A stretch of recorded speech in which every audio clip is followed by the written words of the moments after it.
Magandang araw kaibigan! Tuloy po kayo sa Felicidad's Channel. Sa mga kwento ng buhay at pag-ibig na hinalukay sa natatagong baul ni Felicidad.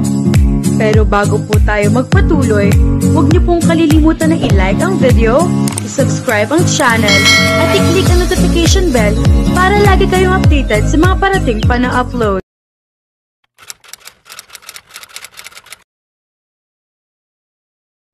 Hindi napigilan ni Teresa ang pagragasa ng kaba sa kanyang dibdib nang pumasok sa gate ang kotse ni Wendell. Nasa main door siya, isang mahaba at bulaklaking house dress ang suot niya. "Hi, nasa na pinagmamalaki ninyong kare-kare?" Kaswal na bati nito bago tuloy-tuloy na pumasok ito sa kabahayan. Sinundan niya ito ng tingin. Agad niya napansin ang pagkahulog ng katawan nito. Mukhang ilang araw na itong hindi nakakapag-ahit ng balbas at bigote. She felt the instant flow of sensation when he passed by her. Kay sarap sa pang-amoy ng mamahaling kulong nito. Amoy bagong paligo ito. Hindi na nga lang marahil ito nakapag-ahit dahil sa pagmamadali makapunta roon. Ipinilig niya ang kanyang ulo para mawala ang kalokohang pumapasok doon. All she needed was company. Kailangan lamang niya na makakausap dahil sa kalungkutan nararamdaman niya. Sa kusina sila nagtuloy. Nakahain na sa mesa ang hapunan. Tinulungan siya ni Nita bago ito nagtungo sa maid's quarters. Habang kumakain ay kaswalang pag-uusap nila. Kung alam lamang nito na hindi normal ang kanyang pakiramdam, sobrang lakas ang kanyang pintig ng kanyang puso. Bagay na kinaiinisan niya sa kanyang sarili. "Pumayat ka," puna nito. "Hindi ka ba kumakain?" Saglit lamang siyang pinagmasdan nito bago ibinalik ang atensyon sa kinakain. Pinudbura nito ng iodized salt ang sauce ng kare-kare na isinabaw nito sa kanin. "Hindi kasi ako masyadong makatulog. Hindi rin ako masyadong makakain," sagot niya. "Iniisip mo pa rin ba si Winston?" "Oo, hindi ko maiwasan eh." Partly, nagsinungaling siya. Hindi lamang si Winston ang iniisip niya palagi. Mas naguguluhan ang kanyang isip dahil sa pag-iisip dito. "Huwag kang masyado mag-isip. Baka kapag bumalik si Winston ay butot balat ka na." Ngumiti siya. "Ikaw, bakit payat ka rin?" "Maraming trabaho." Tumangutango siya. Noon niya napuna ang isang kahan ng sigarilyo na ipinatong nito sa mesa. "Akala ko huminto ka na sa paninigarilyo." "Mahirap eh. Hindi dapat biglaan. Pakiramdam ko ay may sakit ako kapag hindi ako nakakahit-hit ng sigarilyo. Kailangan ko magyose kapag nag-iisip ako. O siguro dapat ay lagi may nagpapaalala sa akin. Gusto mong i-text kita araw-araw para i-remind ka?" Ngumiti ito. "Salamat sa concern. Hayaan mo, itatry ko na talagang alisin. Gradually, that is. You better keep reminding me," sabi nito habang nakatitig ito sa kanyang mga mata. Kumabog ang kanyang dibdib. "Did you like the food?" Pagbabago niya sa paksa. Bukod sa kare-kare, nagprito rin si Nita ng tilapia. Masarap ang sawsawang kalamansi na may toyo at siling labuyo. Tumango ito. Malambot na malambot ang tuwalya ng baka. "Alam mo naman ako, basta kare-kare. Minsan, subukan mong ulaman ng bagoong ang kare-kare. Mas masarap. Para magmukha akong tikbalang kapag nagka-allergy ulit ako." "Okay ng asin?" Nagkatawanan sila. Nagtataka siya sa kanyang sarili. Bakit tila kay saya niya kapag kausap niya ito? Wala siyang matandaan na natawa siya ng malakas habang kausap niya si Winston. Lagi kasi seryoso ito.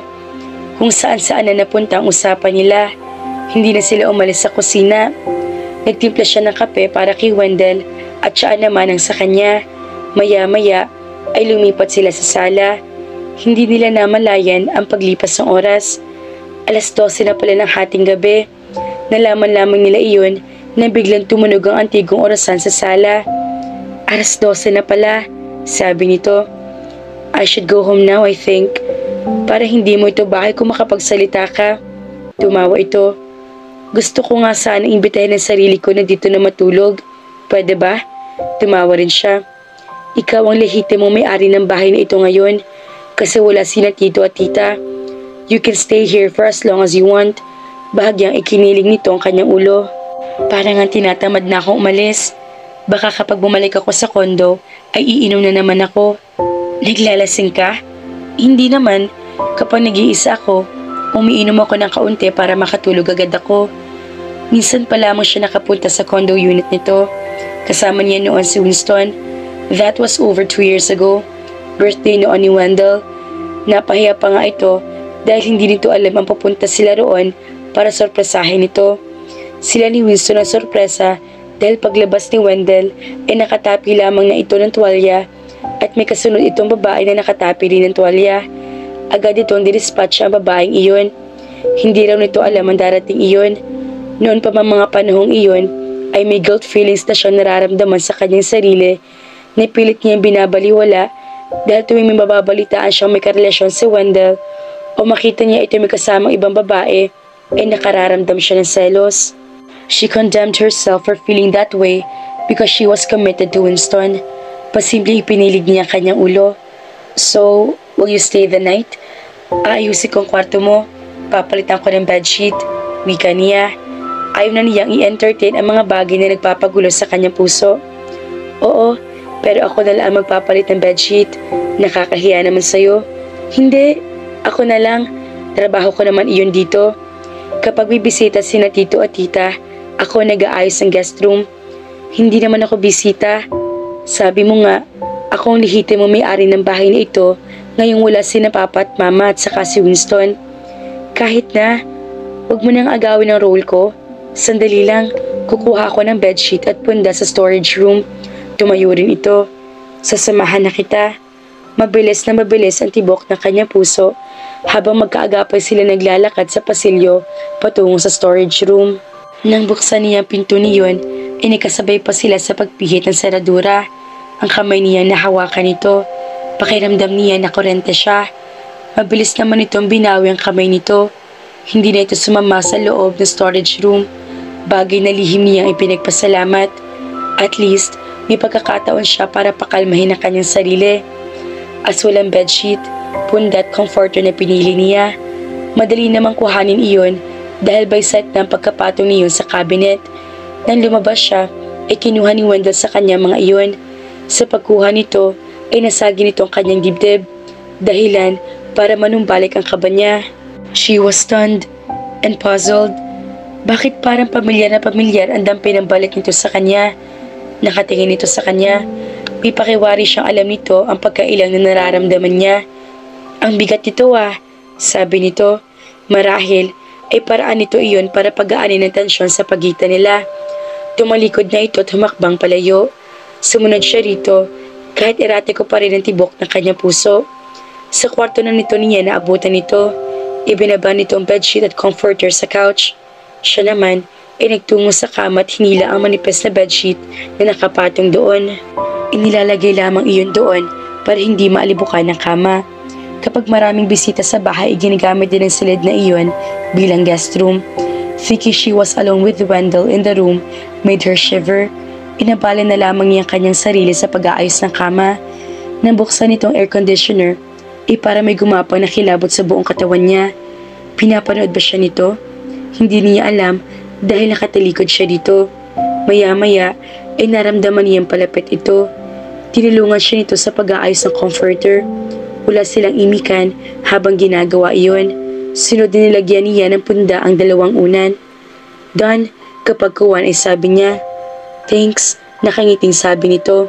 May damit ka riyan sa closet. Nilabhan na maid ang mga naiwan mo nang magstay ka rito ng 3 araw 2 weeks ago.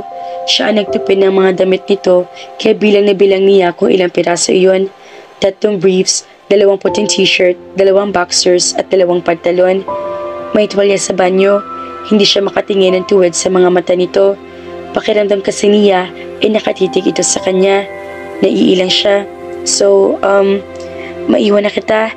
Tumango ito. Salamat. Sige, ihahatid na kita sa kwarto mo. Ha? Bulalas niya. Sign of gratitude. Pinilit niyang tumawa.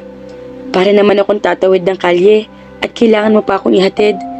Diyan lang sa kabilang kwarto ko. Sign of gratitude nga Ganun doon gentleman. Tumawa ulit siya. He never failed to make her laugh. Bakit? Hindi ka ba inihahatid ni Winston sa kwarto mo? Tanong nito. Madalas, pero boyfriend ko naman siya. Gusto sana niyang idugtong pero pinigilan niya kanyang sarili. Okay, dahil wala siya, ako na lang muna ang maghahatid sa iyo sa kwarto mo. Bahagya pa nito ang kinumpas ng kamay para bigyan siya ng daan. Princess Teresa, this way please. Hindi niya napigilang matawa ulit na nakarating sila sa tapat ng kwarto niya ay nikasabay pa sila sa pagpihit sa saradura ng pinto. Agad na binawi niya ang kanyang kamay. Tila naman baliwala rito ang lahat. Thanks, sabi niya. Welcome and good night. Good night. He leaned forward and before she could react, he kissed her on the cheek. Good night, sis. She was totally stunned. His lips were warm. Pinigilan niya ang sariling iangat ang kanyang kamay at haplusin ang pisngi niyang halikan nito. Nararamdaman pa niyang init na iniwan doon ng mga labi nito. Ramdam pa niyang bigot at balbas itong lumapat din sa kanyang pisngi. Good night, mahinang sabi niya. Hindi na niya hinintay na makasagot pa ito. Pumasok na siya sa loob at isinara ang pinto. Ikinandado pa niya iyon. Napasandal siya sa pinto at saka napabuntong hininga. Hinalikan siya ni Wendell. Hinalikan lamang siya nito bilang kapatid. Pero bakit ganoon nararamdaman niya? Bakit hindi niya nararamdaman ang ganoong uri ng sensasyon kapag hinahalikan siya ni Winston? Oh God, sambit niya sa isip. Nagkakasala siya sa kanya nobyo. Nagkakasala siya sa Diyos at kay Winston. Winston, bumalik ka na. I don't want what I'm feeling right now. Lumapit siya sa kama at humiga roon. Kinalma niya ang kanyang sarili. She was confused. Hindi niya maaring mahalin si Wendell. Si Winston ang mahal niya. She was committed to him. Mamamatay na muna siya bago mangyaring may mahalin siyang ibang lalaki bukod kay Winston. Pero alam din niya na niloloko niya ang kanyang sarili. Nang araw na iyon, ay napatunayan niyang mahal na niya si Wendell noon pa man. But her feelings for him had to stop. Kailangan niya magdasal para kalimutan niya ang nararamdaman niya para dito. Winston was the right man for her. Bumangon siya. Kapag kuwan, ay pumikit siya at nagsimula magdasal. Humingi siya ng tawad sa Diyos. Humingi na rin siya ng tulong na pagliwanagin ang kanyang isip. Balisang-balisa si Wendell. Binuksan niya ang bintana para makapagsigarilyo siya. Gustuhin man niya sundin si Teresa na tigilan iyon, ay hindi niya magawa dahil iyon lamang ang nagpapakalma sa kanya. Wala namang alak sa bahay na iyon para makainom siya. Nangako na siya na titigil na siya sa paninigarilyo pero hindi niya magawa. What the hell was happening to him? The woman he loved was just next door. Na napagsolo sila sa kwartong iyon kanina ay parang dinedemonyong kanyang isip. Naalala niya ang gabing muntik na niya maangkin ito. Only God knew how much effort he exerted to control himself from grabbing her and kissing her endless. He wanted to pin her to the bed. He longed to touch her again. He longed to taste the sweetness of her lips again. To savor the softness of her skin. Kay daming babae naghihintay na atensyon niya. Kay daming umaasam na tawagin niya at iyain. Pero bakit si Teresa umuoko pa sa kanyang isip? Pumikit siya ng mariin. Nababaliw niya yata siya. Hindi siya dapat nagpunta roon. Napigilan na niya ang kanyang sarili na magpakita rito ng 2 linggo. Kung bakit naman kasi, nang marinig niya malambing na boses nito sa telepono, ay parang gusto na agad niya lumipad para makita ito. Hayan tuloy, nahihirapan siya. Nahihiya siya sa kanyang sarili dahil sa nararamdaman niya ng mga sandaling iyon. He had never felt like that toward a woman before. He had never wanted a woman so badly like he wanted Teresa. Hindi lamang iyon tawag ng laman. Tawag iyon ng puso nagmamahal. He could not believe himself. He loved Teresa. Marunong din pala magmahal ang isang Wendell-like. Ang masaklap, natuto nga siya magmahal pero sa maling babae pa. Hindi, tamang babae si Teresa. Natuto siya magmahal sa pinakatamang babae pero hindi niya ito pwedeng mahalin. Sunod-sunod na paghit-hit-buga ng sigarilyo ang ginawa niya na para bang sa pagbuga niya ng usok ay magagawa niyang alisin sa kanyang isip ang maganda mukha ni Teresa. Para mawala ang kademonyohan na naghahari sa kanya ay minabuti niya magtungo sa banyo. He knew exactly what to do to ease what he was feeling at that moment. Siya lamang ang makakagamot sa kanyang sarili. Kinabukasan, ipinilit ni Teresa na maging kaswal ang pakikipagharap kay Wendell. Puyat man, ay gumising siya ng maaga para maipaghanda niya ito ng almusal. Pinigilan niya ang sarili na mapahanga rito nang pumasok ito sa komedor na bagong ligo at bagong ahit. Mabango ito, puting polo shirt at kaki na pantalon ang suot nito. Agad na sumagi sa kanyang isip ang halit na iginawa nito sa kanya na nagdaang gabi, pero agad din niya sinaway ang kanyang sarili. At para mapalis iyon sa kanyang isip, ay inabala pa niya ang kanyang sarili sa pag-aayos sa mga kubyertos. Umupo ito sa silyang palagi nitong inuupuan kapag umuwi ito roon. "Good morning, Sir Wendell. It's nice to see you here." "Ang gwapo mo talaga, sir," sabi ni Nita bago nito inilapag sa tapat ni Wendell ang isang tasa ng umuusok na kape. "Black coffee, sir," sanay si Nita at ang iba pang katulong doon na makipagbiruan kay Wendell. Tumawa si Wendell. "Good morning din sa'yo, Nita." "Good morning, Teresa." Napilitan siya tumingin dito. "Good morning," ganting bati niya. Naupo siya sa silyang laging niyang inuupuan. Magkatapat sila. Bumaling si Wendell kay Nita. "Oh, bakit dalawa lang ang plato? Tawagin mo ng iba. Sumabay na kayo sa amin ni Teresa para masaya." "Ay, naku sir, kumain na ho kaming lahat. Para sa inyo lang ni Teresa espesyal na almusal na iyan. Nagpandasal na kami ng mga kasama ko. Alam niyo na, nagda-diet kami. Lumalaki ng mga bilbil namin." Pinisil ni Wendell ang bilbil ni Nita. "Sexy ka pa rin kahit may bilbil ka." "Ay, kalabaw ni Islaw, si sir talaga." Halatang kinikilig na sabi ni Nita. Alam niyang crush nito si Wendell. "Palagi ko yung nagsasabi ng totoo, sir." "Hay nako, kung maganda lang ako at hindi maid, pinikot ko na kayo, sir." Tumawa na malakas si Wendell. "Sorry ka, tangang lalaki lang ang napipikot. Hindi uso sa akin yun." Tumawa rin si Nita. "Nagbibiro lang ako, sir, ha? Natutuwa lang ako at masaya rito sa bahay kapag nandito kayo," sabi nito. "Maiwan ko na muna kayo. Marami pa akong gagawin sa kusina. Enjoy your breakfast," sabi nito. Kumawa ito sa kanya kapag kuwan ay lumabas na. Namayaning katahimikan paglabas nito. Tanging tunog ng kutsaritang ginamit niya sa paghalo ng kape niya ang ingay na maririnig. Si Wendell ang una nagsalita pagkatapos itong humigop ng kape. Nakatingin ito sa pagkain nakahain sa mesa. Daing na bangus, beef tapa, fried rice at hiniwang hinog na papayang inihanda nila ni Nita. Ang sasarap ng pagkain. How can Nita refuse to eat this? Dumampot ito na isang hiwa ng tapa. Tasty. Naniwala ka naman nagda-diet si Nita. Kumain na siya ng 5 pandesal, pero mamaya ay kakain din iyon ng kanin. Mahilig mang-read ng kusina ng babaeng iyon, kunwari lang diet. I know, halata naman sa katawan. Nagkatawanan sila. Sapat na iyon para matunaw ang yelo sa pagitan nila. Maya-maya pa, ay kampante na siya sa pakikipagkwentuhan dito. Pareho sila napadami na kain. Sinabi nito na pupunta ito sa talyer nito sa Banawe.